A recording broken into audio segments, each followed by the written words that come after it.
pumpkin pie.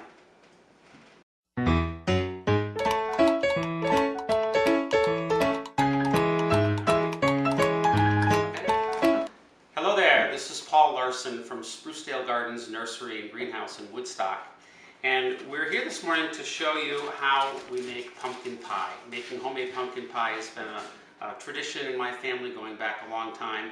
And a lot of people think it's really difficult, or they will just buy a pie at the bakery, or maybe if they do make it at home, they make it using a canned pie mix.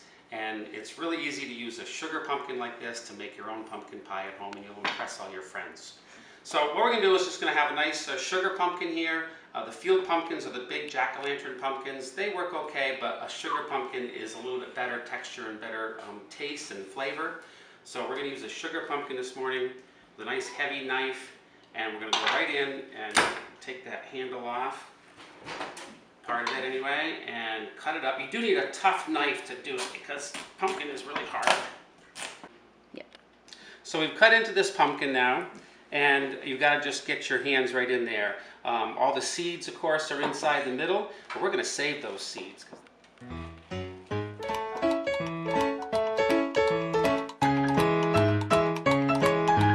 Okay, so I'm just going to use a large kitchen spoon to scrape out the pulp on the inside.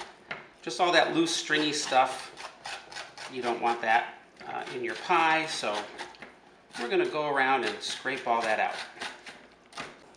So now that we've cleaned out the inside of the pumpkin, we're going to use that heavy knife and cut it up into quarters, and then cut each quarter into half again.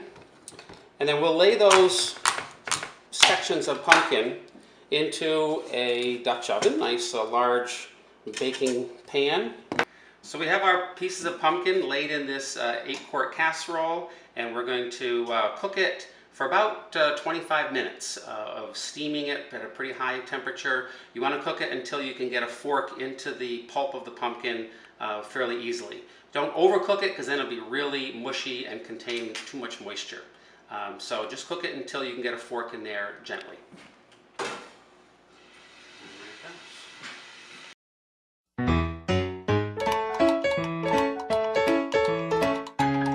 We have some pumpkin that we cooked earlier. So it's cooled a little bit. You got to let it cool because it's very hot to handle. But we're going to use, again, another tablespoon, so we can go in here like this and just gently scrape the pumpkin flesh off of the skin. The skin is fairly hard, fairly tough. It's kind of leathery. So it allows us to scrape it and get that pumpkin flesh off of there. So we're going to scrape it completely. You want to get all of that pumpkin flesh off, even right down to the skin, because it's right under the skin. There's lots of nutrients that are good for you, and it helps get you that nice orangey color.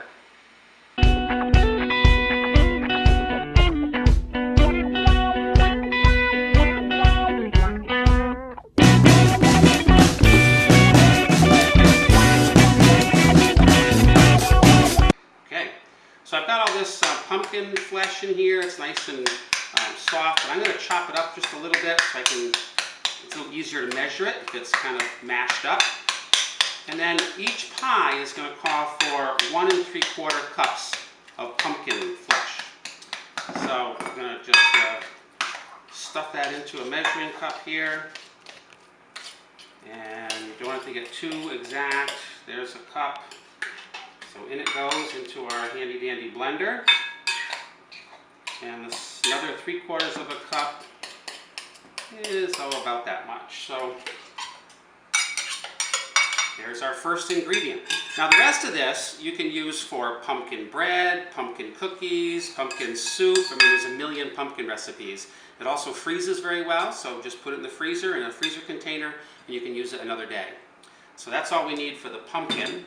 The next ingredient that's going to go in here is the brown sugar. So we're going to put in 2/3 of a cup of brown sugar. We've got some eggs that go in there. So 3 eggs.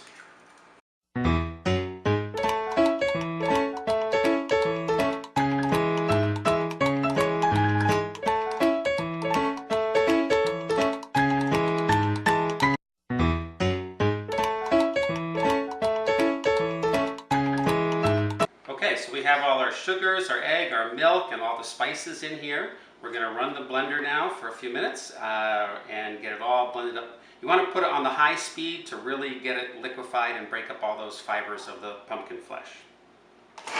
So we have our wonderfully blended pumpkin pie mix now, all ready to go into the pie shell.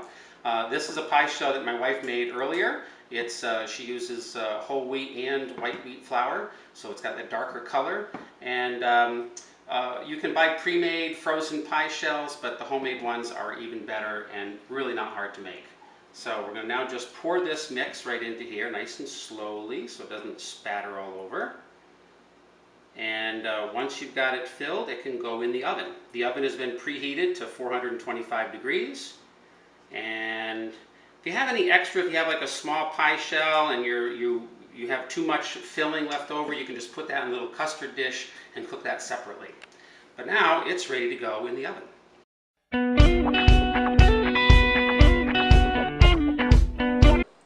All right, so we baked our pie. This is one that we cooked earlier, as you can tell.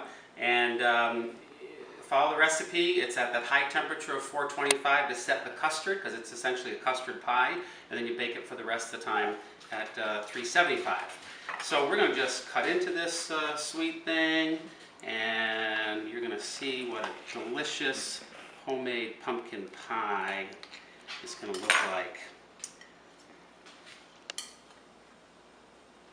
Oh, look at that, huh? That was good. That is going to be tasty.